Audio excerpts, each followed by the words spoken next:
Test, test. All right. All right. Happy Friday. We are live for this. Thank Toss. It's Friday for this Total OS Live. Welcome. Hi, DT. How are you? Lamer, welcome. Waiting on video to render. Yeah, I looked at my dream machine today. It's an HP Omen. Star Trek, Warp Drive, all included DT. It's not a bad price. Normally $2,000. A refurb is around like $1,300. If I had the budget, that's what I would buy. I'm sure that would render in no time, you know. But check it out. It's a pretty sharp-looking machine if you got the budget for HP Omen. It's called. Was that a movie? Omen, yeah, the Omen. Anyway. This is an open chat, so if DT, if you want to join, you're more than welcome. I won't be on too long. I thought about jumping on tomorrow or tomorrow night, but tomorrow it's going to be 60 and then 30 on Sunday. I'm like, ew, that ain't good. Anyway, so the HP Omen, check it out. Yes, HP Omen. It's a gaming machine, yeah, codename Damien, yeah, yeah. It's got a Damien Threadripper. Wouldn't that be something if they actually called it Damien? It'd be one beast of a machine, haha.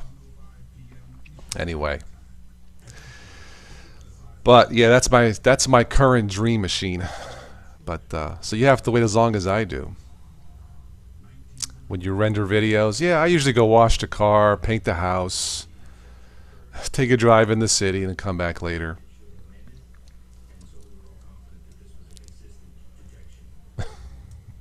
Anyway, VVV, c'est la vie.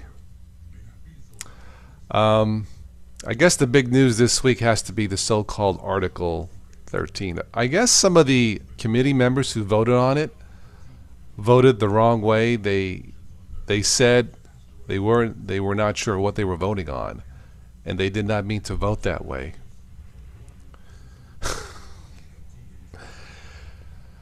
You know, how do you police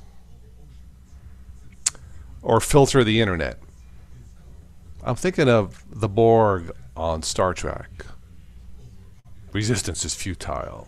You can't do it. I think it's a waste of time what they're trying to do. You know, I understand copyright and all that, you know, filtering, and that's fair. But really, just use common sense. You know, here on YouTube, if you have a piece of music that you use, make sure you have permission if it's copyrighted. There you go. Problem solved. You know, the YouTube AdSense. You know, Tuesday, was it Tuesday? I lost track. It's been a long week. Tuesday's stream, Hangouts crashed. But the stream continued. I didn't care. Well, I mean, I cared, but it wasn't too bad because the video was demonetized. Evidently, during the blank stream, the video got remonetized. It was kind of insulting, but it made me laugh.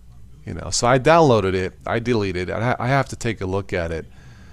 Maybe I'll re-upload it or talk about it. But that was kind of funny. So again, that's an example. How do you fix that? How do you fix the internet? You know. Anyway, Article 13, an exercise in futility. So I say forget about it. Lamer, you got Arch installed. Took you only one day. I don't have patience anymore. That's why I stopped distro hopping. Yeah, hopping from bugs to bugs. Enough. You know, and I think that's the #1 problem. You know, we've talked about a national Linux machine for the masses. You know, we did 5 Ubuntu shows that I thought were very well informing, enlightening, but you won't see it because evidently there's no money in it. That's the bottom line. There's just no money in it, and you would think there would be for a low-end spec machine for about $400, but evidently not. And I think that's why people will buy it. People are not happy with the Windows 10 updates. They don't like it. Now with Windows 7 ending this year, Windows 10 or Mac. That's what I would advise them, Windows 10 or Mac. So, you know. Hey Ben, how are you? But I got a message from Apple introducing what?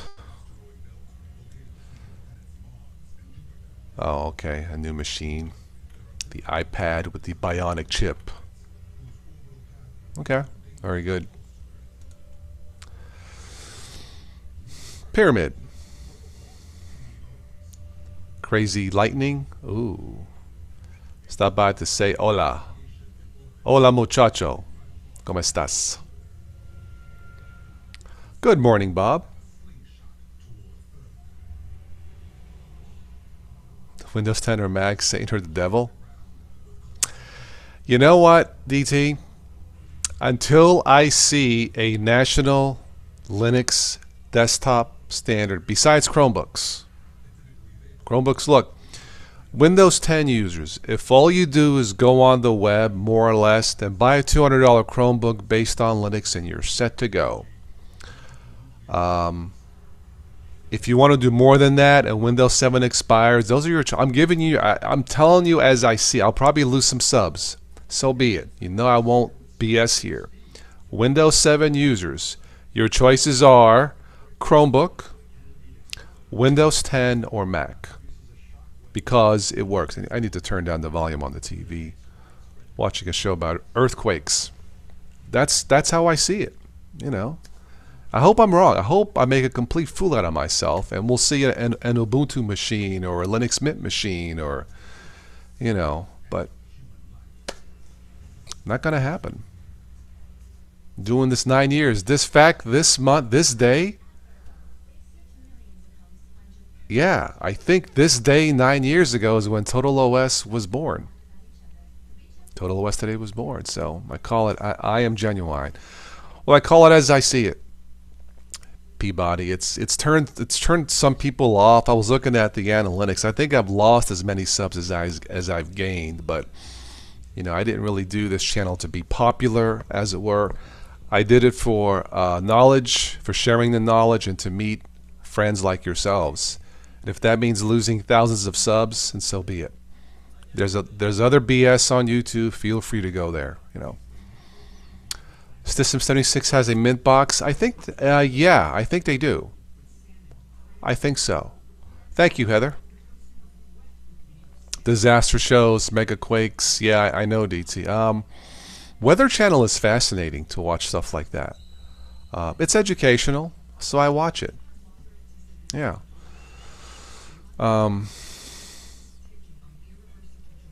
Heather's having dinner. Oh, that's right. You're out west. Okay. But anyway, thank you for the late birthday wishes. By the way, those of you who are contributing through PayPal and saying happy birthday, thank you. I got some PC parts coming in tomorrow from Amazon. I think tomorrow, just some minor stuff. Maybe I will talk about that. But again, with the weather being nice tomorrow and crappy on Sunday, I may not be on tomorrow. Happy Cake Day. I know. I should have bought some cake, some cheesecake, and go. Maybe tomorrow. Yeah, the Sharknado movies. Talk about unstable. Anyway.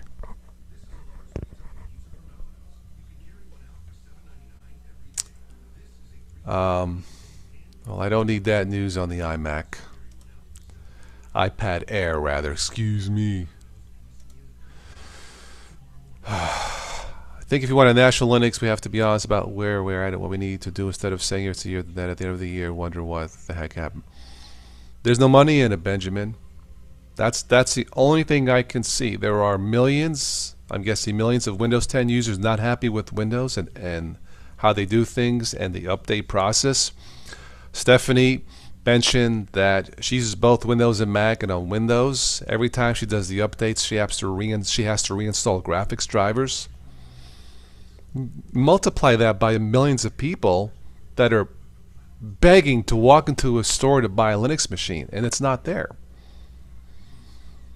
Maybe it's impossible to make a profitable $400 Linux machine. Google has done it with a Chromebook for $200 and up. It has to be the money. It ain't there. That's the only thing I can think of. So, I mean, I'll keep talking about it, but anyway. Anarita. Hello, darling. You just put on your pajamas. So I always put you to sleep, don't I? Eating yesterday leftover cookies. Nice. Ben Fitz, what's up, man? Yeah, I was talking earlier to DT. I found my dream machine, an HP Omen. Check out the HP Omen machines. The specs look like they rock. Anyway. Why not Ben or Susie apply the corporate support to desktop users? I don't know, Ben. I really don't know what's going on. But, you know, until I see a physical machine that I can buy and test in the store, Windows 7 users, when your support expires, your choices are Windows 10 or Mac for now. Or if all you do is browse the web, Chromebooks. Chromebooks are fine. For $200 and up, not bad. Abador Ben Said, hello, how are you? HP Omen, they are $1,500. The one I saw was normally like $2,000. It was a refurbished for $1,300, which is not a bad price for the machine for what I would need it for. For what I would need, you know, DT and I were just talking. We have to wait for hours to render a video. A machine like that, you're done almost like that in 1080p. But for what I do, a tool, and that's all these things are, tools, would be perfect for what I do. But yeah, I don't have the budget either right now.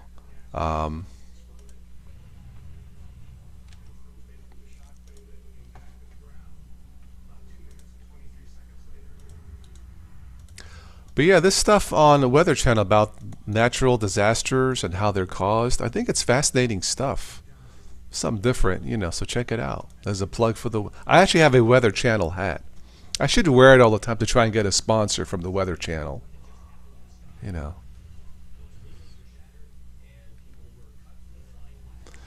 Keith Halak. I don't know what that means. If it's a bad word, you're out of here, pal.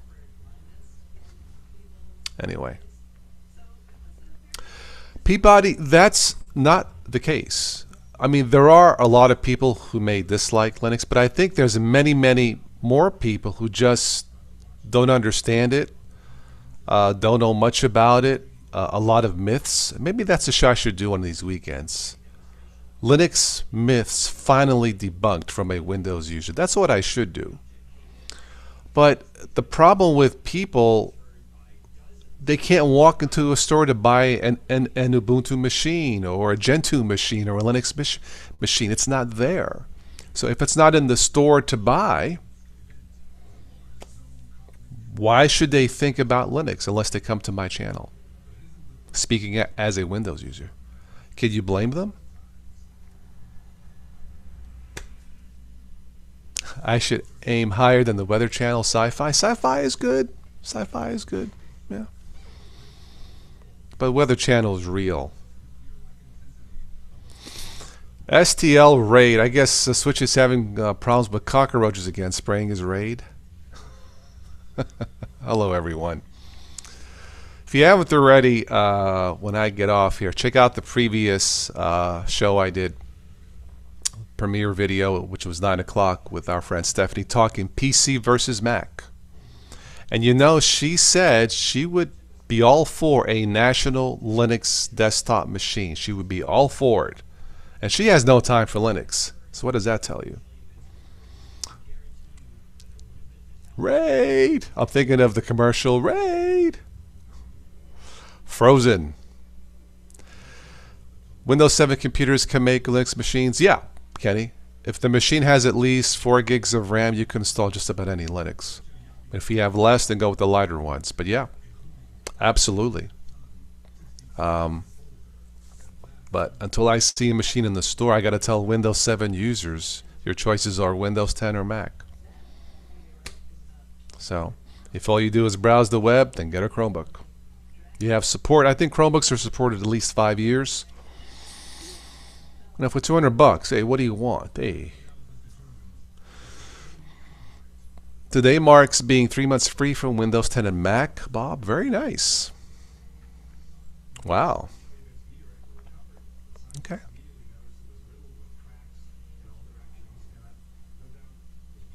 Yeah, I don't use Windows 10 as much. Like I said, I use Ubuntu 80% of the time.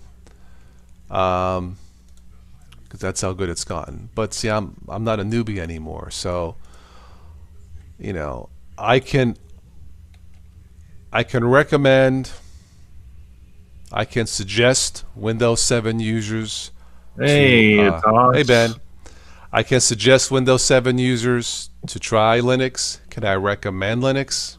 Well, Tosh, speaking of Windows 7, look at this bad boy. What is that? Vista Ultimate. Okay, nice. There's Yeah, a and I plug for still have it. Windows. You're gonna That find was this Ben, not fun. me. Yeah. Also, you're gonna find this completely silly, but I still have a copy of XP upstairs in my room. Nice. Yeah. Now, I would put Windows 10 on the Samsung on the next chair over next to me, but it is a 2010 machine with a non SSD drive and a an 8 gigs of RAM. So it's just, and it also has a GT. Okay. It's also got a GT 310M. So it's just, Okay. you know, it's got an old as heck NVIDIA card in it. So it just ain't gonna work. It'll do lightweight Linux Yeah, exactly. So, easily. and I don't want Yeah. to throw Vista on it because, that would You just be the, could, but why? yeah, it would Um, work, but there's not much that I can do no, with it on no. it. So, yeah, I'll just Uh, throw a lightweight Linux distro on it and call it a day. Vista was just before its time.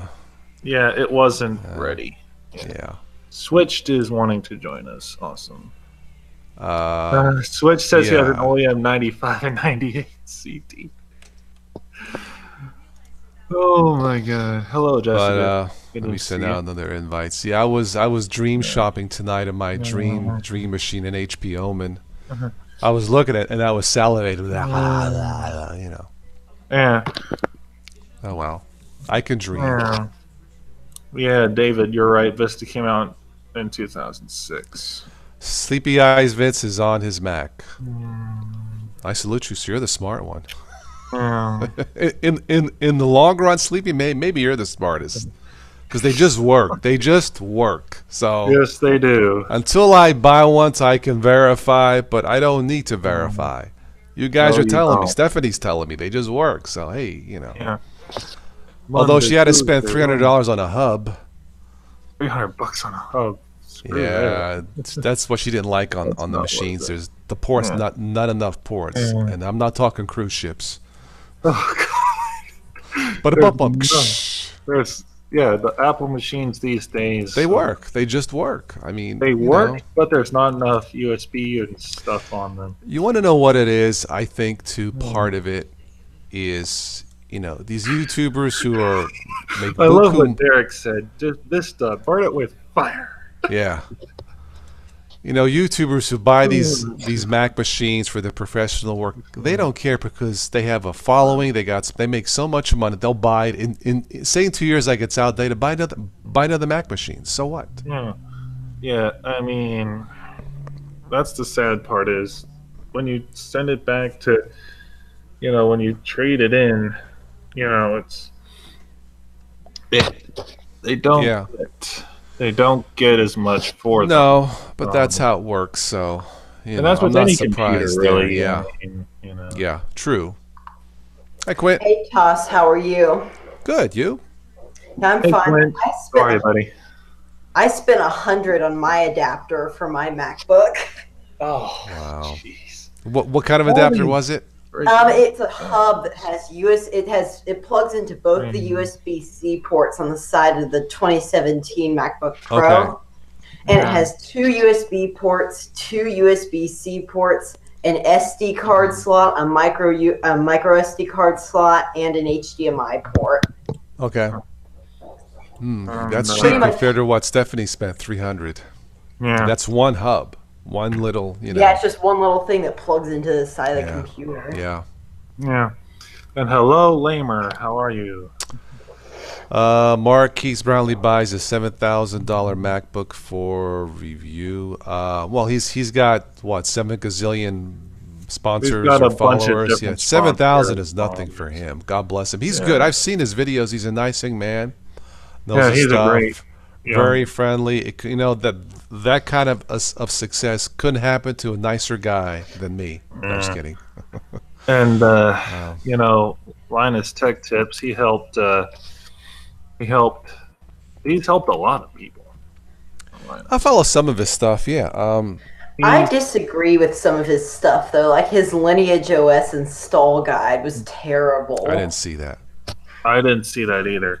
Oh, speaking of Lineage, my dad said he's gonna maybe give me his Galaxy Note 8 when my birthday rolls around and get himself a Nice. Note 9. Nice.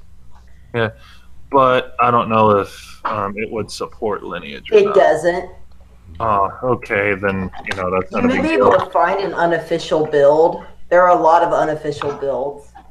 Well, it came with, I don't know what Android OS it came with, but I know that it does get Android 9. But The one thing you need to know, though, is that they pull April Fool's pranks, and Tom knows a lot about that. oh, Yep. dear God. Never, Thomas. never update your phone between February and April on Lineage.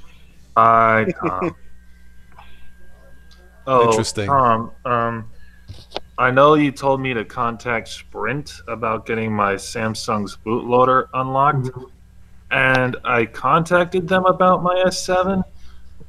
I looked up, there's a guide on, it's the SM9, SMG935P S7 Edge. It's the Sprint model, and I tried, to get Lineage on that thing for ages, and every time I go to root it, for example, it tells me to unlock the bootloader, and I'm like, what the frick is this crap?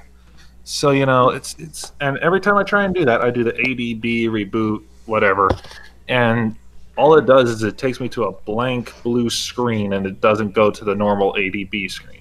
So I don't know what the heck is wrong with have it. you enabled the developer options Yes, and yes. OEM enabled the unlocking. Yeah, I enabled the debug options, the developer mode, and the OEM unlock. Didn't help. So, and I know that it does have its. Oh, Android. you know what? The other thing it could be is sometimes you have to tweak around with the versions of. You have Yeah. to tweak around with the versions of ADB Bridge. Well, I know that there is software. It's got a secure boot enabled on it, and I know that shouldn't be causing a problem as far as I'm concerned. But it could be, and I looked up how to disable that. It didn't tell me anything. You have to disable the secure. It's called. Yes. They have to disable that the boot unlock the bootloader because the bootloader is what allows unsigned operating systems to run on the device. Right. Like it's sort of Well- like secure boot where it will only run signed operating systems.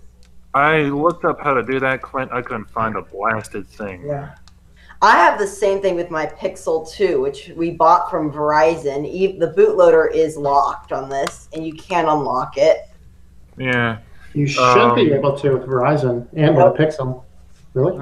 I can't. I tried doing ADB reboot bootloader, and then I tried doing the fast boot flashing unlock or whatever. It didn't do anything. Yeah, the same thing happened with my Sprint S7. I tried. I don't know what the heck is wrong, but for some reason the bootloader just keeps rejecting it.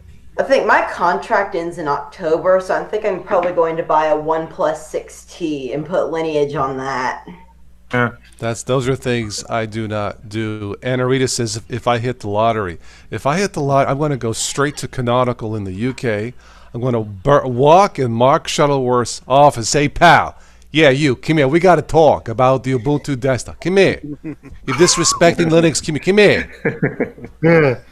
But nonetheless, yeah, even this LG Stylo 4 here, it doesn't want to take Lineage neither. It does this. All it does when I run ADB bootloader, reboot, whatever, it just reboots right back to the Android desktop. Doesn't do jack crap. Oh well. Yeah. Let's see. I'm trying to think if there's anything else to try. Yeah, because I can, every time I run, this is dumb. If you do ahead. you do ADB devices, does it show up in the device list? Yeah, the S7 does, yes. Okay, so it shows up in the device list. And then I run the ADB reboot bootloader, and then it just says waiting for device every time it does that. Okay. So and it's running on Android 8. Okay. Why don't you manually boot? I'll into just the watch my bootloader? weather channel. Keep talking. So if you depending on the device, if you boot it up holding the It's volume volume down, power, and that should allow you to manually boot into the bootloader. Can you do that? I don't have ADB installed on Arch right now. It doesn't matter. It doesn't matter because that's on the phone. Grab the phone. I'll be right back. Okay, so Quint's got it. Correctly, you should see a screen like this. Yep. Correct. Yep. Yeah, I don't get that far. Every time I do that, it takes me to either the recovery mode or it takes me to just like a download thing. That's all it takes me down to. It either takes me to the Odin mode or it takes me to the the recovery mode. That's it. Yeah, as you can see, it says right here, error operation denied. I don't know if you can see that right there because my camera isn't focusing, but that was because I was trying to unlock the bootloader. As far as I know, that's not what's supposed to happen. Yeah. And did you look up that error on XDA forums? Because that's the screen I'm assuming that's supposed to come up, right, Tom? Yeah, well, the one he just showed us one's supposed to show up. Yeah, I don't get that far, dude. What do you get when you turn it on? I get either the Odin bootloader or I get the recovery boot. That's all I get. Those are the two options that I get. I don't get that option when I turn on my phone. All right. I have to say, did you buy it through Sprint? No, I think he bought it through Samsung themselves, and then he just put it on Sprint, as far as I know. It should be unlocked if it's on Samsung. Yeah. You bought it through them. I think he bought it through Sam's Club, through a third-party seller. Yeah, that might be part of the issue. Yeah. Now, I'm wondering, did you get twerp? Yeah. So you're not able to get twerp installed. So that you're kind of walking through the instructions to get twerp installed? I've already looked up how to do it. There's plenty of guides, but they're all for Android 7 or below. Yeah, twerp is extraordinarily specific to the exact phone. Right, and I do have it downloaded upstairs on my computer upstairs, but that doesn't matter. But nonetheless, yeah, I've tried all the versions of Odin known to man. I still laugh at that name, twerp. What a bunch of twerps. Yeah. I'm telling you. But yeah, I've tried every version of Odin known to That's man. what I should do. Walk into the Ubuntu office. Yeah, you bunch of twerps here. Come here. We got to talk. Toss, what phone do you have? I bought the Motorola. What is it? This is like a $200 phone. Motorola something 5 Plus. 6-inch screen, 5,000 milliamp battery, lasts 2 days or more. For $200, it's awesome. Yeah. I don't play games on it, so I don't need a high-end processor. It just works. The only thing that I've had an issue with is I need a pretty high-end camera because I take pictures on my phone. That's my thing, is I take a lot of pictures on my phone. Well, then you want a nicer $2,000 phone. Yeah. But this Samsung, it's been way out of warranty for a long time. And that's what model is it? It's a Samsung what? S7 Edge, SM9, SMG9 35P. And there's a specific lineage build for it? I'm just gonna look that up real quick. The lineage, I think, for the lineage did the stupidest thing, and they killed 14.1, which like half of the devices were running on. That and completely irritated me. Half of the devices on the wiki are no longer supported, and there's no way to filter it out. So you have to click, and you have to click until you find one that's supported. Okay. Yeah, and it's like for being supposedly an open source software, they're the only open source company that I know of that you cannot go back and find their past versions. Okay. Which is irritating. Well, okay, so it looks like on Lineage's website on the downloads they have the S7 Edge Hero 2 LTE version. Go to the wiki. Yeah. Go to the wiki and go to the supported devices list and look under there. Okay, I'm on Lineage's website. Give me a second. It says the S7 Edge does have a build for it, yes. Let me see. This is what... Here, let me show you this. I don't think what does twerp say for that version? Twerp. Heather says, cell phone show, may I help you? Thank you for calling to us today. How can I direct your call? Yeah, let me Google twerp. TWRP. Yeah, it says it's no longer maintained on my thing. Here. Is this the page that you're on? Let me screen share this with you. Go ahead. Well, there's actually a Lineage 16 beta for the S7 Edge. Is this the screen that you're looking at right here? No, that is not the one I'm looking at. This is the one that you need to look at. It says right here, a warning: the Samsung Galaxy S7 Edge is no longer maintained. A build guide is available for developers that would like to make private builds or even receive support. Yeah. Okay, but it does look like it can work. And then the other thing is you need to look at the model. Maybe this one, maybe all the models work. Sometimes only certain models work. Well, mine is the SMG 935P. I don't see it down here. On some phones, only certain models work, but it looks like this one works with every model. So you could compile it from source. Does that work in Linux? Yes. Okay, well, the only trouble that you have when you're compiling it from source and you don't have a build with you is you have to manually get all the device tree sources. Oh, because the proprietary blobs that are required to build have to be extracted from a phone that is running Lineage or a Lineage installs it. Oh my God. So building it from source is a bit more difficult than doing. So you have to have Lineage running on the phone, or you have to have a Lineage zip file already downloaded of the same OS to compile it, which makes no sense. Right. But the weird thing is, there's a build for that the Hero 2 Lite from 2019. That's the weird thing. Yeah, is it an XDA build? No, it's from lineageos.org. Let me see. I don't know what you're talking about because it says it. Let me go to the download. Let me paste it in the group chat. Hold on. Let me just go to the downloads. Go to lineageos.org, downloads. Yeah. And then go to Samsung. Scroll down. See, there's you passed it. Keep going. Go up. Oh, right here. That's 7 Edge. That's the one you want. Yeah. See, that's what I'm looking at. This is from, this was the last build that was made. It just hasn't been deleted yet. Okay. Download it now. Really what you need to do, download it now, and then compile it from source. And you may be able, the device trees may be updated for Android Pie. So you could try doing that. There's no guarantee that it would work. So you're saying to download this build. Download this file before it disappears. Yeah, because you're going to want that if you need to get those blobs. Go to the download the source code. Change CM-14.1 to lineage-16.0 right here.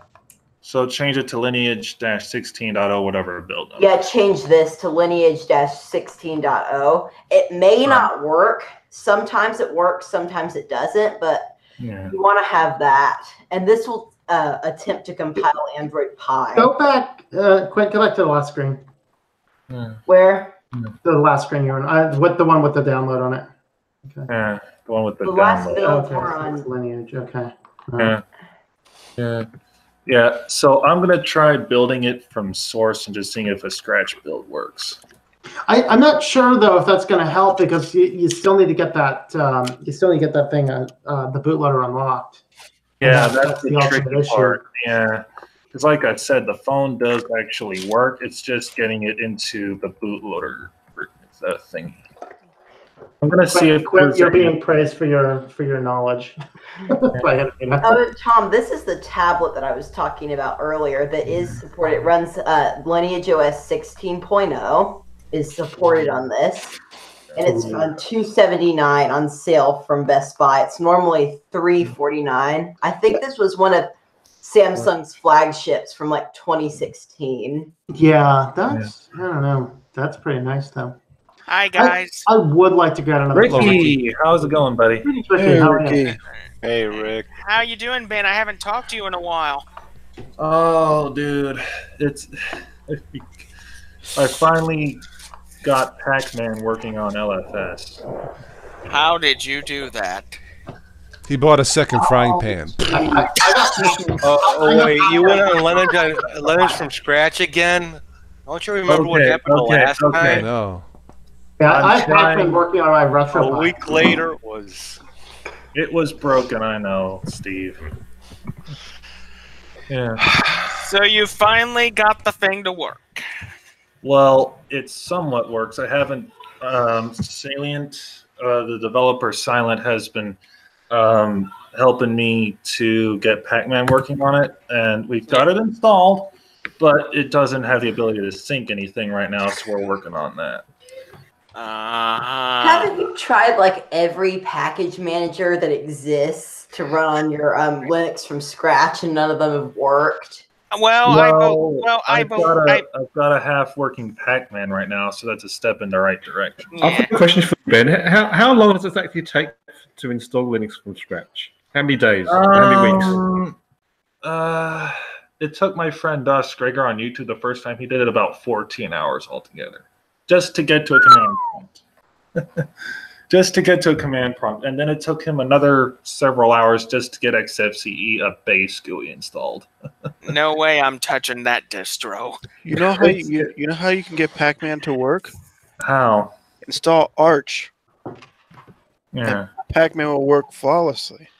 Well, that's what I'm on right now, but there are guides out there on how to get LFS to work with Pac-Man. Well, Serge says that what he does when he installs Gen 2 and has it compiling, he goes off and enjoys real life, because that's the benefit of Gen 2. You can actually then have time to do something else in real life. Unless you need your computer for something, right? Yeah. You know? Yeah. What if what I want to do is on the computer? Yeah, that's too funny. And Heather Brown says Salient. Yeah, well, I'd rather do it from the start with pure Arch. That's just me. I checked DistroWatch not long ago. Lo and behold, I thought that we weren't going to get this, but Ubuntu released a beta. And they didn't release an alpha. No, they went straight to beta, which that's not a good sign. All of a sudden, that big snafu video I had seems to make sense. And Arita wants me to talk. I'll do Italian sign language. That's New Yorker sign language, Kyle. Just kidding.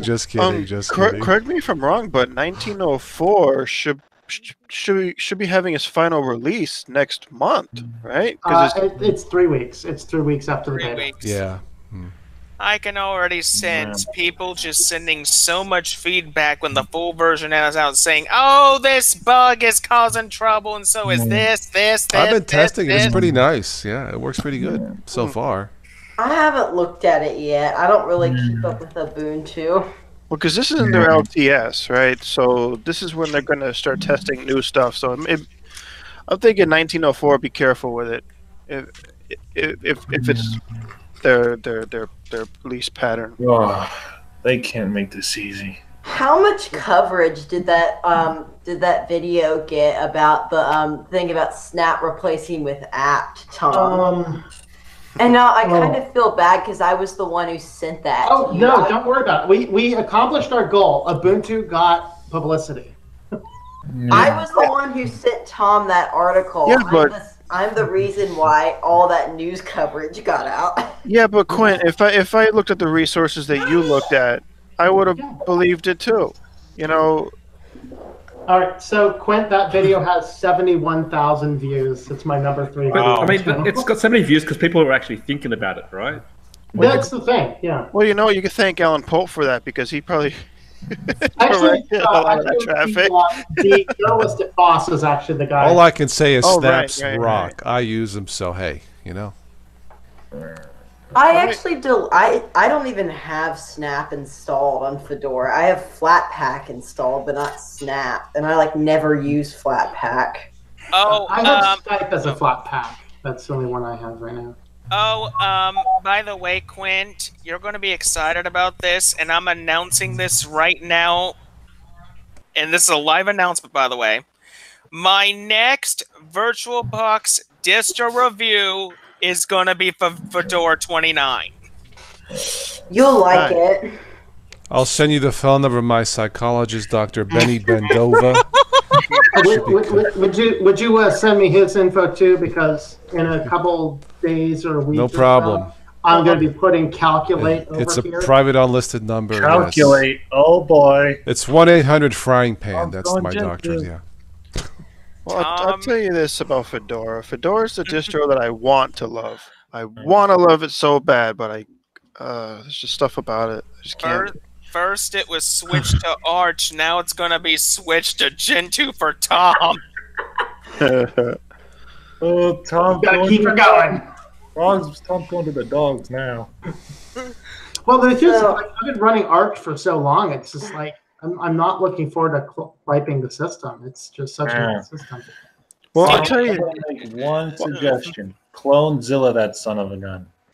Nah, it's too easy to rebel. Well, I'll tell you this. I installed Arch on this system back in January when I got this machine, and I haven't had to reinstall it since. It's been working for me. Yeah, my Andragos OpenBox setup is pretty much going on, I believe. Let me think. I installed it around December, so January, February, March. It's going to be 4 months in April. Yeah, okay. Well, I found a TWRP 3.230 Hero 2 Lite image.tar on the twerp recovery website. You want to get the one that's .image, not .tar. Yeah, they have a .image for it, yes. You want to get the .image. Yeah, that's one of the things I don't like about twerp is they're trying to get you to install their stupid app to install it. Like, if you're not careful, you know how even when you boot into the OS for the first time, it's like swipe to install the twerp app. Yeah, and everything else you have to swipe to acknowledge, and they kind of sneak it in. I just have one question, Tom. Besides using twerp to put another OS onto an Android device, isn't there other ways to wipe the existing OS off the Android device and put another one instead of using twerp? Yes, you can do it all through Fastboot, and then there's another recovery called Clockwork Mod. Yeah. Okay. You can do it all through Fastboot. You just have to know the commands to wipe everything and stuff. Oh, the whole purpose of twerp is that it makes all that easier. I see. Yeah, the trick is I'm not sure how to install it. All you do is it's Fastboot Flash, or it's Fastboot Flash Recovery, and then the image name. I've rooted a couple tablets. You know, I mean, it's okay. It's not that bad once you get used to it, but it's not exactly a thing I make a habit of. If I'm correct, Tom, you can get twerp on any Android device without rooting it. Am I right? Yeah, rooting is not doing a bootloader or anything like that. That's what people like. Remember, it was a video it was a live stream not too long ago where people were saying you have to root to install a custom. No. You do not. No. You do not. I mean, rooting gives elevated privileges to the operating system. And the recovery partition does not have anything to do with root, and that's what twerp is. It's a root. It's a custom recovery bootloader. That's all it is. I do install the root add-on with Lineage, but I restrict it to ADB only. Mm-hmm. Yeah. I actually keep it turned off unless I'm going to be making a change. Then I turn it on and then connect it to the system. Let me go get the phone. I'll be right back. If I'm correct, isn't Lineage getting close for that little April Fool's little thing to expire like within like maybe a month or two, a few months or two, I think? For which one? You know, the whole Lineage April Fool's prank that happened like a year or two ago? Oh, yeah, well, the thing, the lost coins thing, yeah. They had to put like an apology out and everything. Yeah, Microsoft actually, released a memo saying there will be no public-facing April Fool's jokes, which is good. I would need to see. I would Google every tech company take that. I think they got scared of the caddy trunk, so I think that's why. The thing is that it's like it's gotten out of control in this crazy, fragile, unhinged world. The last thing we need is a lot of cybersecurity pranks and things like that. That is absolutely, we don't need that. So. I remember, I think it was a few years ago, Google did an April Fool's prank in Gmail that was pulled. It was basically that instead of the send and archive button on April Fool's was replaced with a button that would add a minion emoji and send the email. And so people had accidentally pushed that button, not realizing that it wasn't send an archive. And like they sent emails to their bosses and stuff with a minion like meme in it. I think a good prank would be walk into a store that says the Ubuntu desktop, you turn it on and it's Windows. What comes up on that would be that'd be a fun one, yeah. Hey, I just realized something. Tom, did you forget to set yourself on fire tonight? No, I just didn't. There was really no news that was super outrageous. No. The thing is, the only time he sets himself on fire was when there's a news bulletin that comes across his attention, and it just makes him so mad on the inside. Yeah. He has to get permission from the mother alien in order to use the fire screen. Yeah, and there's just nothing that was crazy in the news this week. It was really calm news week. So, I will say one thing. Facebook deserves getting sued by HUD. They deserve that coming. They're being sued by a heads-up display? Oh, HUD! Oh. So now a question. This week's Biddle Challenge was Solus 4. Is anybody giving it a shot? What's your guys' thoughts, if you have? I have not done the Biddle Challenge. I'm on it right now. Oh yeah. I just didn't feel like getting my good webcam, so this is on the laptop, so that's why it's kind of crappy. Okay. But install was like lickety split. It was really sweet, easy. It looks nice. I mean, but it's very Windows-esque. What came first, Solus or Windows 10? Chicken or the egg? The Raven menu, the way it comes out, it's just like the Windows 10 thing. Yeah. I haven't played with it super much just to be online and watch YouTube. I normally change the settings on laptops to where it's plugged in and I turn off all the sleep and all that, and I hadn't done it yet. And all of a sudden it kind of powered down. I couldn't bring it up no matter what key I hit my power button. I had to just totally hold the power button down until it totally came down. That was a kind of a pain. Steve, your video is jerky, so if you're on Solus, that's not good. Yeah. Red Hat Linux started 25 years ago. I tip my imaginary hat to them. There we go. Yeah. I'm actually thinking of buying a copy of Red Hat. Well, Sign up for the developer program. You can get a free copy. I might just do that, Quinn. Yeah. Wait, you can get it for free? It's like a Red Hat developer program thing where you can download a copy for free. Yeah, you get. Yeah, you just don't have support. You effectively pay Red Hat for support. Yeah, you won't have support, and like the from what I understand, the packages are a little more bleeding edge, so there might be less stability. There is a new Red Hat Linux 8 in beta right now that's based on Fedora 28. What's the latest stable build of Fedora? I mean, not Fedora, of Red Hat. I think it's 7.6. I want to say. Wait, hang on, Ben. Did I just hear you right? Did you just say a stable build of Fedora? Does that even exist? No, I meant Red Hat. I know what you meant. I know what you meant. I'm sorry. Yeah, it's okay.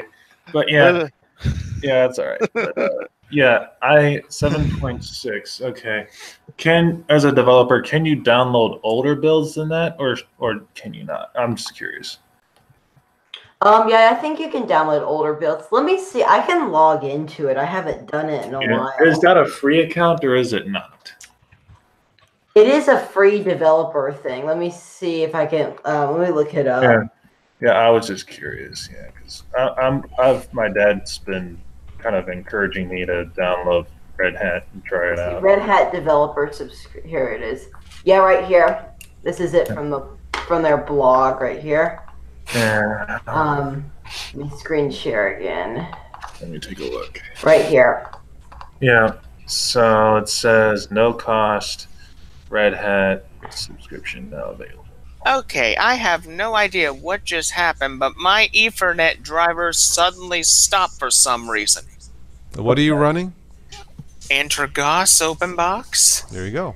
So here we go. This is what you want. You get Red Hat Enterprise Linux server, which is what you're interested in. You get development tools with long-term support, and you get development tools with frequent updates. Wait a minute. When it says long-term support, Quint, I'm guessing it's an LTS? Yeah, it says each major Red Hat Enterprise release is supported for 10 years. Okay. Okay. So I've signed up for this. I haven't used. I actually have. I did try to download the beta, the Red Hat Linux 8 beta. But it was taking it was like 6 gigs. 6 gigs of a download. Freaking hell. That's a lot of downloading. I'm gonna need it. I'm gonna need a 16. I'm going back to my lighter Windows 10. Jeez, that's heavy. Let me here. I'll show you. This is what it is right here. That's insane. So, I think you just go to products and services here. Yeah. See, if you go to you sign up for this. It's just. Yeah, it's not that. Right, it's probably down. Let me see. Yeah, right here. So you sign up right there. And then you're good to go. Yeah. And then you just create a Red Hat account. Yeah, I think I've already done that, but I'm not sure. Yeah.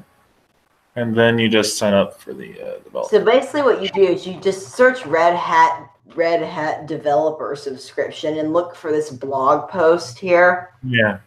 And then just scroll to the bottom and you can just click sign up right here. Now, even though you don't get support, do you still get updates? Yes. Okay. All right. So basically, the developer version is like a normal distro, to where the actual version of Red Hat is pretty much for servers and stuff. Yeah. And then once you sign up, you just create a Red Hat ID and everything. What you do is you just go to products and services here. You go to Red Hat Enterprise Linux, and then you click on you just do 7.6 is the latest stable. There's an 8 beta, and then there's 6.10, and you can just download any of these. Oh, goody. Wow. Goody. A company that I have to make an ID for to use their OS. Unfortunately, yes, that is the reality. It's because of what Red Hat is. I mean, Red Hat is a business OS. Yeah, it's what it is. Now, here's my question.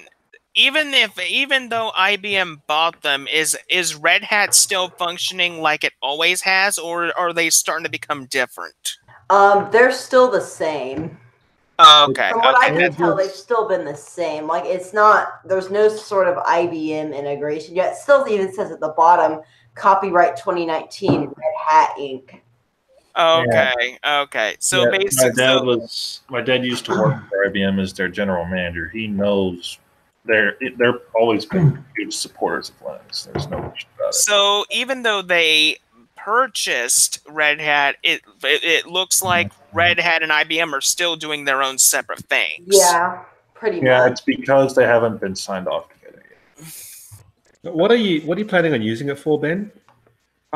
Just playing around with it, really. Just trying to get my feet wet. When you're installing it, I've installed 7.6. You can actually, there is, during the Anaconda installer, there is an option to sign in with your Red Hat ID, but you can just skip that. You just need to sign in through the download link.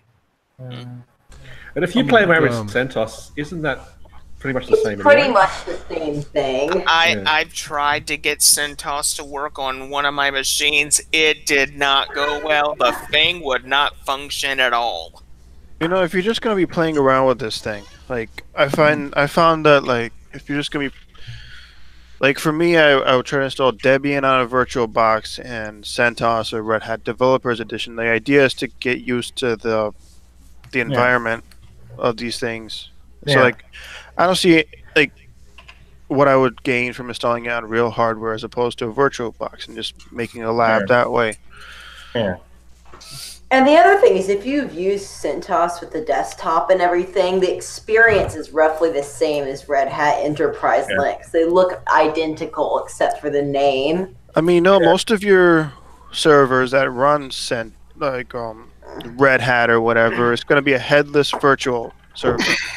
Yeah. Right? I mean, I'm not looking to really just make it a server. I'm just trying it out with a desktop and just seeing what all I can do with it. That's about it. Now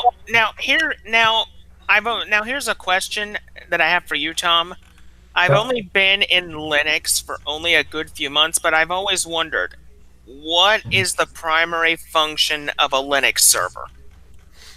Web servers. It depends on the thing. So there's web servers. There's also infrastructure. So if you work for like a college or something, they'll have a lot of back-end server things that will either sync your drives. So you know, the two different places where I was a professor, the workstations that we had, well, they were Windows systems, but they were basically just shells. So all of the data were on external folders, which were actually run by background Linux servers. It's just the OS was tied into them, you know, SMB. So the back-end infrastructure of most of your companies usually is something like either that or IIS. It's something like, I think it's like 95% of web servers run Linux. Like, the majority of websites on the internet run on a Linux server.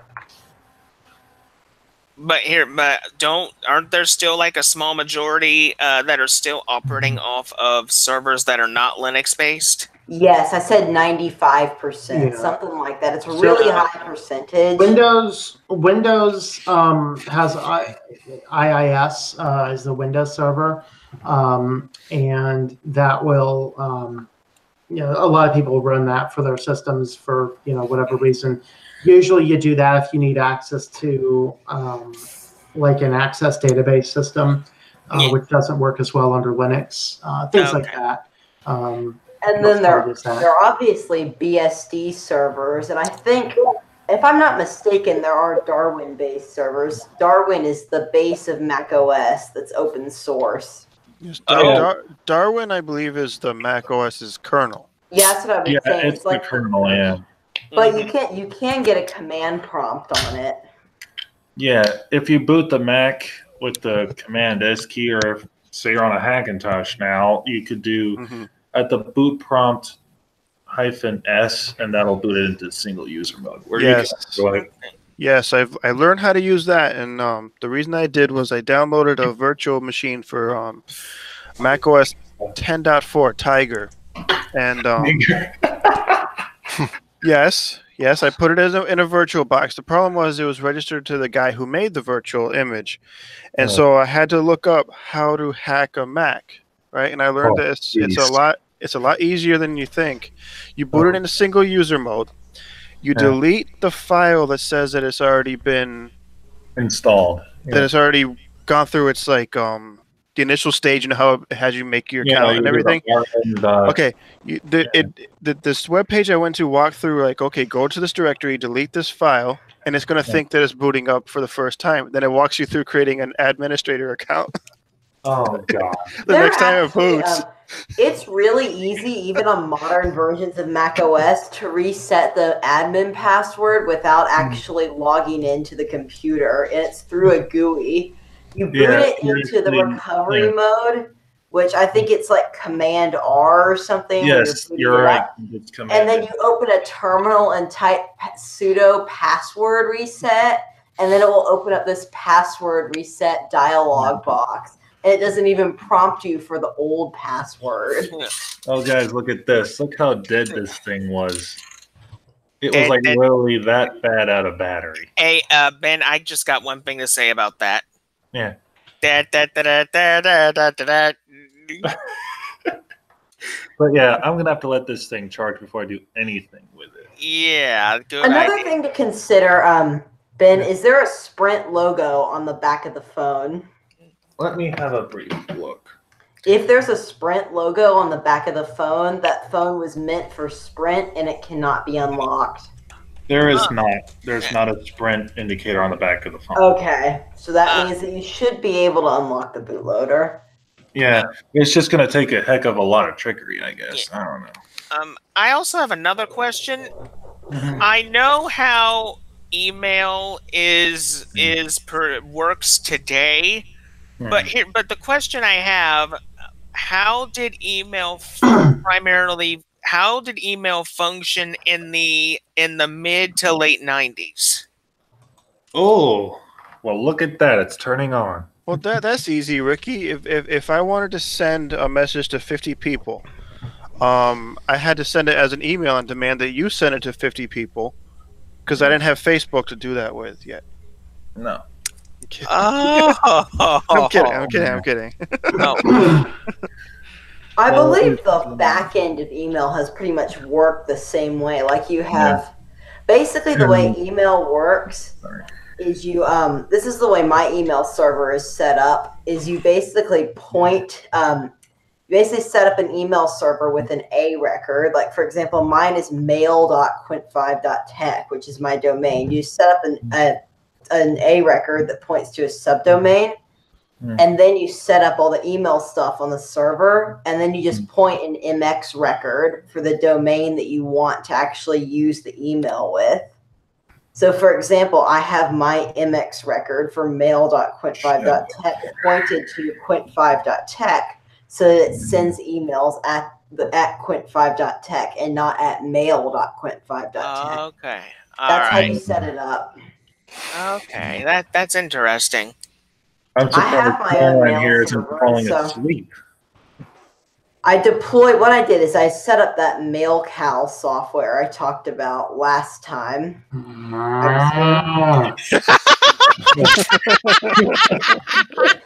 What was that? That's Tom's moo. That was the mother cow calling for the mother alien. It's actually a really nice piece of mail.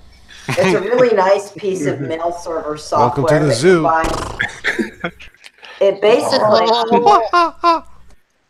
the way it works, it's not too complicated to install. Is everything runs in a Docker container. And so you basically have to pull a bunch of Docker containers and then just set it up in a web GUI. Yeah. Well, you guys are going to find this nuts, but I'm just now setting up my root password on LFS. Make it a good one so you don't get hacked. Password is frying pan. There you go. Okay. Just in case you forget, we'll all remember it for you, you know. Yeah, right. No, password is dog. What's the secret? This is what I'm getting Warning. Okay, so what that says so what does the instructions say on there? It says volume up, continue, home down, volume down, cancel, home button, show barcode. That's what it tells me. I thought it was volume up, grab frying pan. I guess. His volume up was to continue, right? Right, and now it says on this, the FRP lock is off, secure boot enabled, and secure down. I think we got 3 Windows users going. What did you say? I think your thing glitched out a little bit. That's what it shows me. It says Qualcomm secure boot enabled. Oh, gee. We lost him. No. The aliens are like, no, we cannot. I know. Sorry, guys. Yes. Okay, so what does it say now? It says warranty. It says forget about it. That's what it says. Okay, it says secure Qualcomm secure boot enabled and secure download enabled.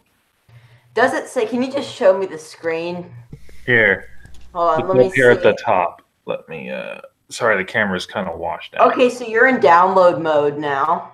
Yes, and it says at the top, secure download enabled. Does it say anything about lock state unlocked? No, it doesn't say that. Does it say nothing about mental state? No, just kidding. No. It says Qualcomm secure boot is enabled and secure download as well. Yeah. Try And the current, rebooting the hold on. phone. And the current binary is the Samsung official binary is the current binary. So what you need to do is just try rebooting the phone, and you may get a message saying if you may either get like a little lock icon, or you may get a message that says "Warning: the bootloader is unlocked. Press pause to stop boot up." Right. But I don't know how to unlock the said bootloader inside of Linux. That's a challenge. I think you did it. Did you? Or did you type fast boot OEM unlock? So this is what I'm supposed to be in, is what you're saying. Yes, I think so. All Just right. turn off the phone. So just hold the power button down, and then turn it back on, and see if you get some sort of message that says the I haven't bootloader is got. unlocked. You see, Clint, I'm on Arch and I don't have ADB installed right now. Let me do a When you enabled the developer options, did you go into the developer options and select unlock bootloader? I didn't see that option in there, Tom. There's an option called OEM unlocking. Did you see I already that? have that ticked on, yes. That means that you can unlock it. Okay. How did you get to that screen though that says "Warning: unlocking the bootloader"? Blah blah blah. Without I actually haven't typing. seen that yet. You need to basically install fastboot and ADB. Let me look it up. Hold on. God, there's over 100 options in this dang list. Search Android platform tools. On Google?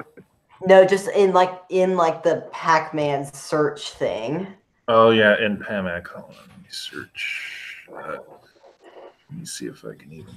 Okay, right click. Okay, so we're I gonna. feel like I'm watching The Godfather and the Geek family. They're freaking taking over the show here. Okay, It's ridiculous. Speaking of the Godfather cast, did you see that there's something like some anniversary of it, and there was something on, I think it was on People magazine or something. Oh, really? No, I didn't see that. Yeah, just go to the grocery stores. Look for one of the magazines at the grocery store. There's some special edition about the Godfather on there. I thought you would have seen that. Wow, cool. Thank you. Okay. Can you find anything? There's Android emulator. Toss, did you say you can't find tea in bags? I cannot. At least not name brand. Holy smokes! All right, not if here. you want to give me your address, we have I looked. We have Lipton. We have still okay. I looked. We got all of it. We got. Wow. Let me do this for you. I'll have to. I'll check. If I don't find it, I will let you know. All right. Okay, here's I will send you some out. There's just something. I don't know why. I went to Kroger's and Walmart. I'm like, really? Yeah. You know. Yeah, I know we Okay, have it so in Wegmans. I didn't check everywhere else. Okay. Okay, Thank you. I'm in the AUR right now. So search Android-tools. Try that. Tools. Okay. Here's the Git version, but that's not what I want. Here it is, right here. Android platform tools. That's what you want. Okay. Helping That Ben should on install both ADB and fastboot. Mm-hmm. And of course, it wants my one password. And it You can buy the Godfather house for 1.37 million. Okay, so just That's a lot of cannolis. The bargain. Yeah, let me. That's really cheap when you think about it. Yeah. Yeah, look up the house used in Full House. Yeah, now I've got ADB. Multi-millions. Okay, so plug the phone into the computer. Yeah, it is. Is it booted into the operating system? So just shut it down and boot it into the operating system. Okay, let me shut it off. I'm holding in the power key right now. Yeah, that should work. All right, hurry up, dang thing. Okay. Yeah, I just ran ADB devices and the daemon started just fine. Are you planning to put another OS on your phone, Ben? Yes, and there's no SD card installed on this thing right now. So hold on. No, sorry. You have to do this for the Samsungs. Hold on. You have to install something called Hemdoll that lets you interact with the Samsung, like the Samsung's firmware on the phone. Where do I get Heimdall? Hold on. Let me go to the S7 Edge installation instructions. Yeah. Okay, so this is the. Let me just share my screen here. Okay. Just go to the Lineage install guide for it, and it has all the information. Okay, let me Google it. Lineage. I wonder if there's anything called Android from scratch. Android from scratch. That'd be perfect for you, Ben. Well, Yeah, that would be fun. That's what there is the Android source website. Oh no. Android scratch I'm system. not doing that. Sometimes Android This makes me thing, scratch. You can but- just you just go to this website here. This is where all the Android Okay. source code is. Let me look it up. Okay. So So- it says download Heimdall. Okay. Do you see this page like what I have here? Yes, I see that. Yeah. Yeah, so download the Heimdall suite. I'm looking at the Hero 2 LT, but I don't know if that's the right one. Hero 2, I think that is the right one. I think Hero You 2. clicked on the wrong one, yeah. No, it should be the right one because I just clicked on the Galaxy S7. Mine's the S7 Edge. Okay, so I need to click on the S7 Edge. The instructions should be like the same though. Yeah. I'm gonna. Here we go. So download. So you just need to download the all you need is the graphical or is the front end command line package. You do not need the graphical UI. So let's see, number 2. Hold that thought a second. Tom, real quick on history, I think, or is it National G? There's a new series on a gentleman proving some of the events of the Bible, like Sodom and Gomorrah and the parting of the Red Sea. Very interesting. He's proving it with modern technology. So check it out. It's called Secrets of the Bible or something like that. Really interesting. I was just having a conversation with somebody the other day. If it's from history.com, I wouldn't trust it. No, I think it's National Geographic. I think so. Search that. I don't know. It's pretty good. Okay, I'll so, keep an eye on them, yeah. Yeah. Ben, Yeah. I liked it. so do you see a screen like this now that has just a bunch The of Heimdall downloads on it? downloads. Give me a second. Well, it's actually in my package manager. Okay, you don't need the front end packages. Just don't install the ones that are front end. Okay. Just the regular ones. That's what she said. Will work fine. That's the regular ones. Okay, I installed Heimdall into my computer. Yes, Jesse. Okay, History. so what you need to do now Yeah. is so just power. So what does it say here? Power off the device and connect the USB adapter to the computer. Okay, so unplug it from the computer and then just turn it off. Let's power it off. Okay, let me. Okay. Let me just. Yeah, for some reason, when I try and boot it into the Android, it keeps boot looping for some reason. That's too much frying pan grease in that phone, man. That would be funny. But yeah, I don't know if it's got like a corrupted ROM on this thing or what. But yeah, let me power it off real quick. Another thing I might be able to find is there may be an unofficial. Here we go. Here's something right here. What's that? This is an unofficial build For Lineage? Yeah, for this is Lineage 16.0, which is the latest version for Hero 2 LTE. Yeah. So this should work. So that's the one for the Edge? Yeah. Yes. And this one you don't need to compile anything. You just need to download this. Can you link that in the chat? Yeah. Good. This is what you need, and then I can show you how to install it. I've installed custom ROMs before many times, so I know how to do it. Okay, let's do that. Yeah. Oh, goodness. There you go. Cool. Let me open this sucker up. All right, quit Discord because I don't need that no more. Okay, so I gotta. He says get OpenG apps after installing the ROM. I can show you. Do you want Google Apps on your phone? I really don't care either way. So basically, do you want that? What that is that's the Play Store and all that. I have so many apps on the Play Store, I would hate to go without it. Why? Okay, so what you need to.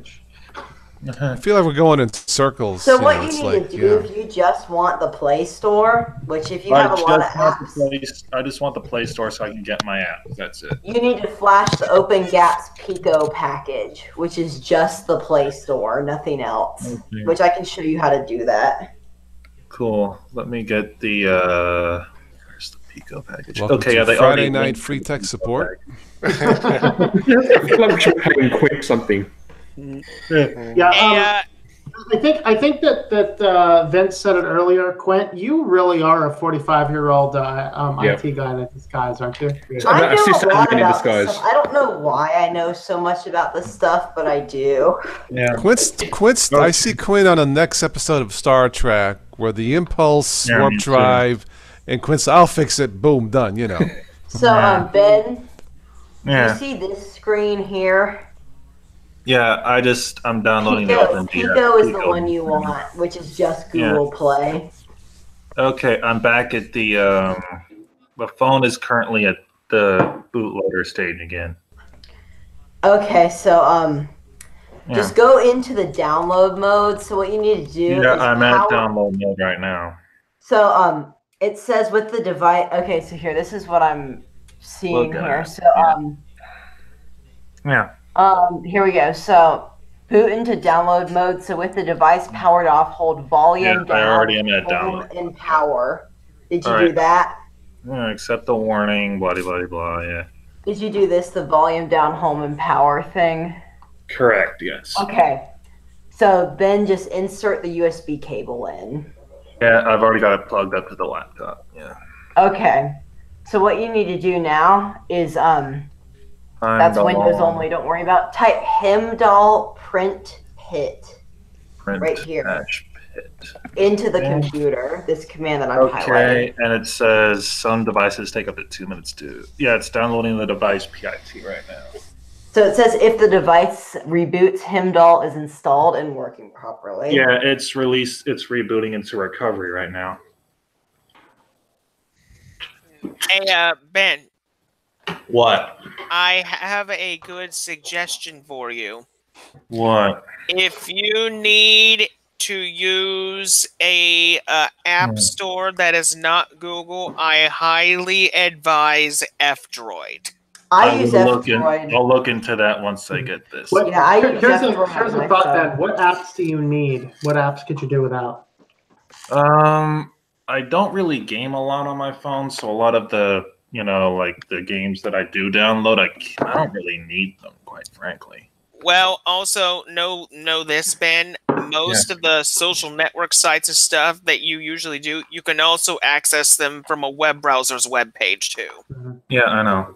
Yeah, I just don't personally see a reason to go through and wipe stock off the phone, put Lineage, and then drop the Google stuff back on because it kind of. There's a lot. So, Tom, this is what I hate about Lineage reviewers. They say, basically, oh, I wish if there's anything that Lineage could do that would make it the ultimate custom ROM would be to install Google Apps by default.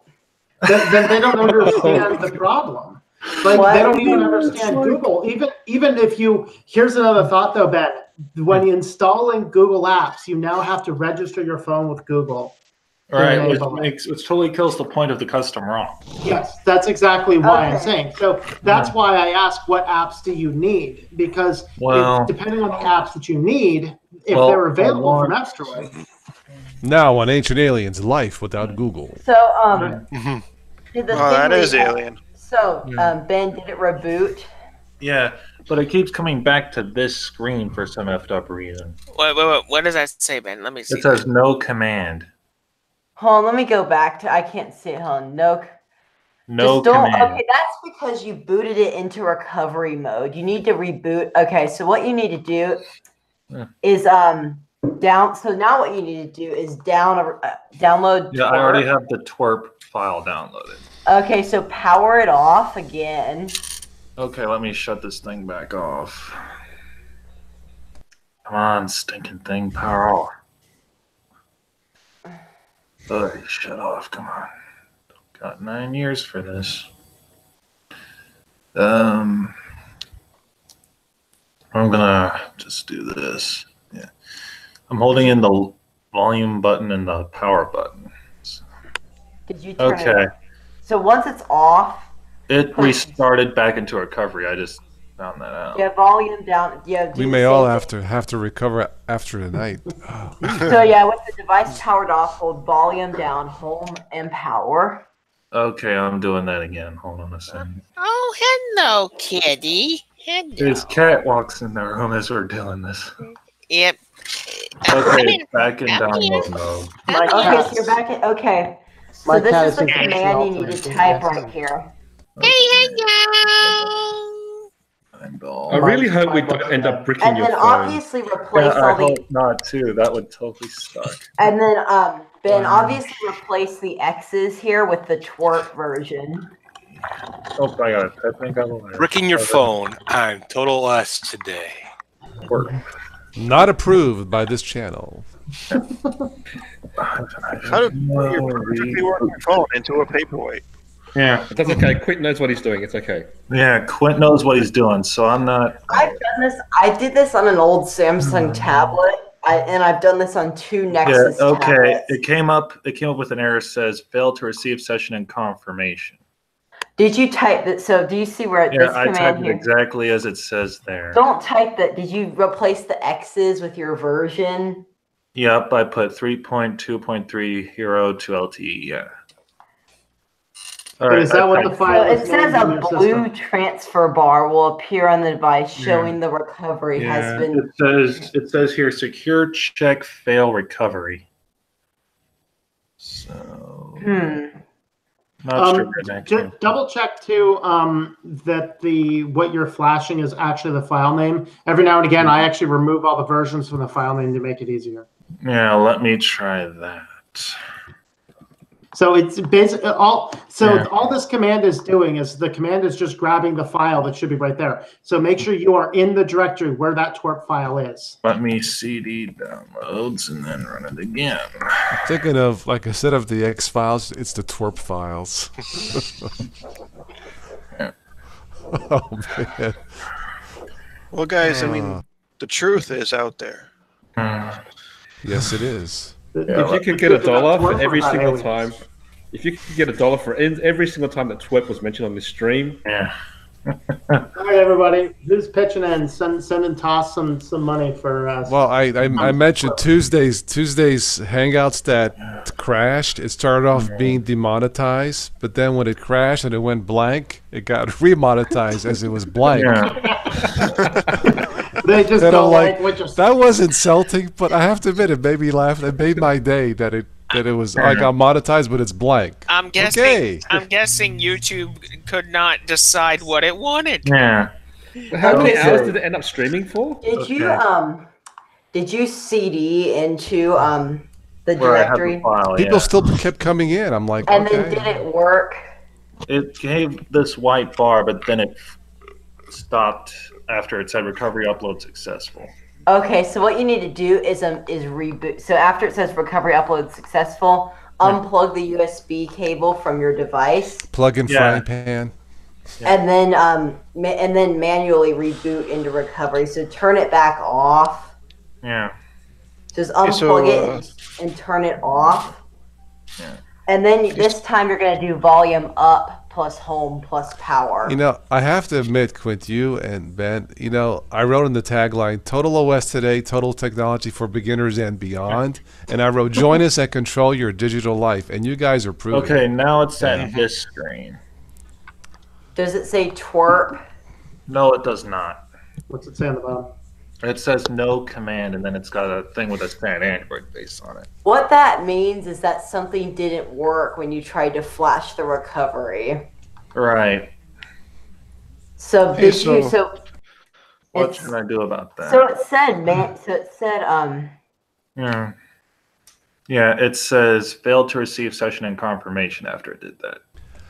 I have to wrap this up in about 10 minutes, but I have a question for you guys. Are you guys, any of you, really concerned, worried about the so-called Article 13? Here's the thing, as far as I know, that's Europe only. I don't think Article 13 is even going to touch the U.S. I highly doubt our president is even going to use it. Yeah. So, well, if it stops people from talking about him. Let them finish. There's definitely some parts about it that need rewritten, but I don't think it's nearly as bad as most people are saying it is. But there's definitely some bad elements. Well, there was a couple people. Did you see that switch on the committee who voted for this? They realized that they voted the wrong way. They were confused and they wanted to take their vote back. I'm like, and really? It was enough to switch the vote too. Wow. And so, like, there were a total of 11 people that we know of that their vote came out wrong. Now, some of them were wrong in favor of it, some were wrong not in favor of it. But all of those votes went in correctly because the margin that the thing won was by like 1 or 2 votes. And if all of those votes went as the people intended it to vote, it would not have passed. I think in a situation like that, they need to go back, reissue the vote, and that's right. Me and Switch need to fly there and explain it to them how this works. That's right. But hopefully, here's the funny thing that I think about the EU: the official language is still English, and it's like the only English-speaking country over there's going to be pulling out. We should have Arnold going, oh, right, Article 13 is no good. No, but I read it, and when I saw that they voted, they were confused. I'm like, but personally, I think it's much ado about nothing for now. How do you filter and police the internet? Yeah, you really can't, because all they're going to do is they're just going to drive. Same thing that the SOFA law did. All it did is it made the criminals harder to find because it drove them into the dark web. So that's all. I mean, you need laws and some kind of semblance of civilization. That's fine, but I don't know. I really don't know what the answer is for that. I really don't. Well, I would not worry about it now. Ultimately, the real issue is that the big companies are trying to grab too much of a power grab right now, and that's never a good thing. Yeah. You know, here on YouTube, like sometimes I'll use music and I'll make sure it's legal. I go to YouTube Audio Library, or if I use Stephanie's music, she's cool with that. Now, on music that's not approved by YouTube per se, and I put music from artists, my video does not get monetized, and that's fine. I already know that, and I'm cool. You know, that's an agreement. Or some ads are shared revenue. It's not much, but I'd rather all the ad goes to her. All the AdSense goes to her, you know, because she's the artist. That's how you police the web and yourself, by using a little bit of this, the brain, you know. But there is that dark side or you know, like Tom said, that just doesn't care. And plus, the thing about the dark web is it's one of the it's the most dangerous place you can be, because a lot of bad things can happen depending on what it is. Right. Yeah. I had my first copyright strike, and I was using music from it was from Ben Sound. It was on one of my, when I do sometimes when I do my Monday stream with OBS, and but it was a strike from it was in the title was a Spanish song, and I'm like, there's nothing Spanish in my thing. So I found the song that they were talking about. They actually took that Ben Sound song and made it their own with their words to it. Yep. That would have been Orchard Music, right? And I linked that up, and the copyright strike was gone in 2 days. Okay. Man, cool. Yeah, I go to YouTube Audio Library for like 99%. A couple of times I go to Stephanie's music that's in there, and I'm cool with that. So, yeah. Quint, if you and Tom want to finish this in a separate call, we can do that after toss ends. Yeah. Yeah, that's probably a good idea. Soon, that way we're not hogging the stream. Yeah. But no, it's that was probably the biggest news of the week. Article 13. It's interesting they call it 13. There's an old joke. File it in file 13, which is the trash can, right? Yeah. So. Well, I was watching Twit live on YouTube, and they were talking. Leo Laporte was talking about it, and I guess now it's gone from Article 13. It's actually called Article 17 now, making it even more confusing. We're going to call it Article Forget About It, okay? So, but now all the other countries are going to vote for how they are going to implement it, and some might not implement it, and other, like they expect France, because France was a big push behind this. They have some of the strictest. I guess it's good they're talking about it, try to figure something out. So I guess talking is better than not talking. Yeah, the entire directive itself is actually geared, is a good thing. It's the biggest problem that we have, particularly in the music industry, is you get somebody who likes doing music and they go, okay, good, I'm going to do music. And then you look for the record deal, right? Well, those producers behind the record deal, they are the most abusive people as far as basically stealing your stuff away from you. And like Spotify and Apple and all these guys are getting us some water about the artist is getting almost nothing every time their song plays. That's what Stephanie was saying. She says it's getting a little better with certain websites. Yes. So like Spotify did some good things that helped in some cases, but when they did so, they made some of those exclusive. And you get the same thing as an author. If I go into when you put an audiobook up, to distribute an audiobook onto Amazon, you have to go through ACX. And ACX has two payment platforms. If I say this is only going to be available through iTunes, Audible, and Amazon, they give me 40% of my book, which I wrote, I edited, I produced, I made happen. They're only going to give me 40%. But if I want to sell my audiobook anywhere outside of those three platforms, I have to go into the non-exclusive contract, and they are only paying me 25%. They're keeping 75% for a digital file that I completely produced myself. That seems to me the only fair way is 50-50. That's a true partnership. Yeah. Right? Yeah.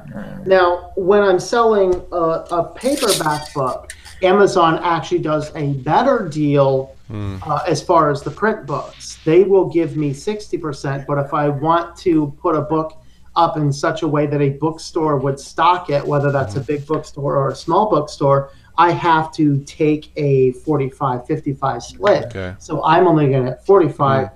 The bookstore is actually going to get 55. And then the price of the printing comes out. So the entire directive is made to rebalance it so the actual artist makes more money. So the entire directive is good. There's just those two articles that are completely insanely stupid. Yeah, I was focusing on that, not the whole thing, Tom. Yeah, and everybody was focusing on that. Nobody knows what the rest of the directive is. The rest of the directive is fine. Well, those Article 13 took over. They're freaking taking over the thing. No, but That's right. yeah, it's I don't know. I guess it's good that they're talking about it at least. So, Stephanie, I think Stephanie mentioned that she makes the most percentage off of Bandcamp. So if you like Stephanie's music, or any artist, go to that Bandcamp site. I guess the Bandcamp's.com site is more fair from what she said. So because that goes directly to the artist, So and she gets immediate like emails or feedback, So Yeah. All right, Anyway, last call for comments here in the chat. Thank you, everybody.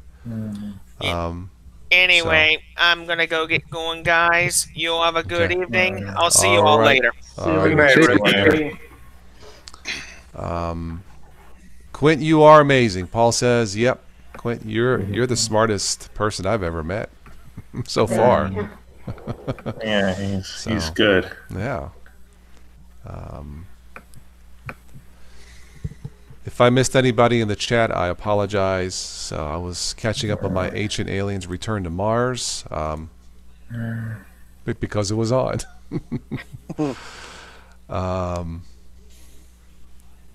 It's cool how they train for this space travel and stuff. You know, these astronauts. It looks cool. So that would be a cool job. You know. So what job do you do? I like to get high. Okay, all right. Oh boy. Anyway, it is late. Hey, what do you want? It's late, okay?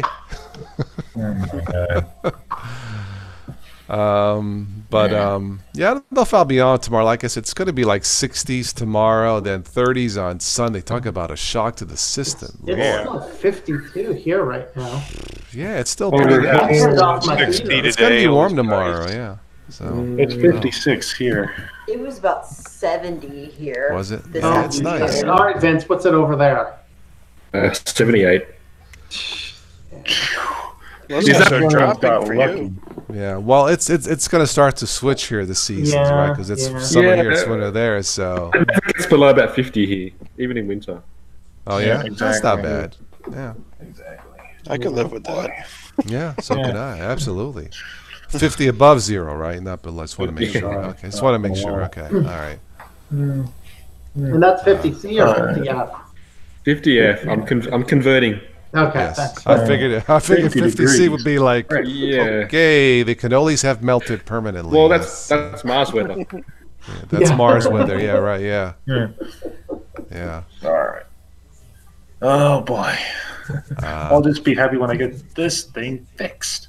Well, on another note, I was gonna tell Ricky this, but I've been playing with OpenBox on my Arch system, and That's the one thing that I have yet to try is OpenBox.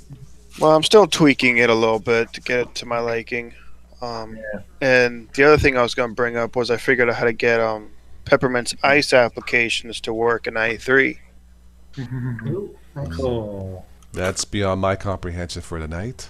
Ice has actually been really helpful. Like I have Peppermint on another laptop, See, he is smart.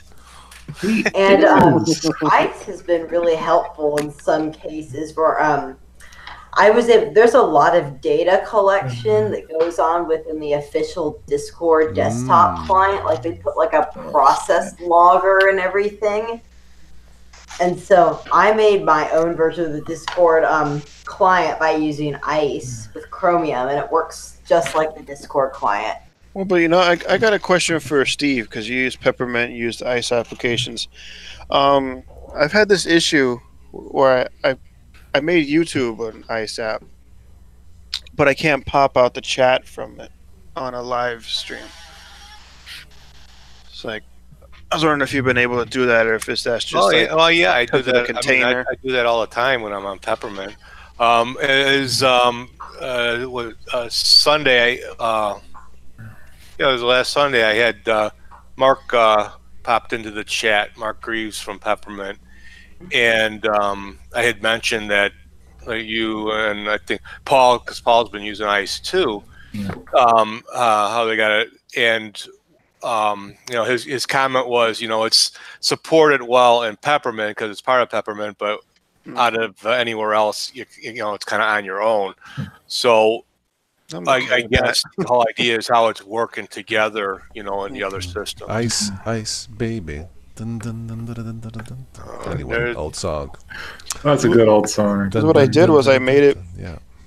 I set up the Ice app in XFCE. I logged into XFCE. I created the Ice app, but the only reason I did it was to check out what the command was in the actual menu item. Took that, copied that, into a shell script, and I copied that into my binary folder. And now Netflix is a command in Rofi. Interesting ice. Well, I love my ice and my rum and coke. Anyway, on that note, I'm fading. So, gentlemen and ladies here in the chat, thank you everybody for stopping by. Always entertaining and informative. Thank you, Toss. This was fun. So yeah, I might be on tomorrow. I don't know yet. If not, maybe I'll do a Sunday UK chat. It's been a while, so just check your emails. So and I might jump on Biddle tomorrow. Yeah. Might. Yeah. Yeah, I know he's on tomorrow. Now, like I said, I don't know if I'll be on tomorrow. I mean, if the weather's going to be nice and not raining, I want to be out of the house. Well, I did try Solus, so if I get home in time, probably. Okay. Well, have fun with that. All right, gentlemen. I'm out of here. Everybody in chat, thank you. Have a good night. Thanks as always. Thank you, everyone. Good night, room. Good night, everybody.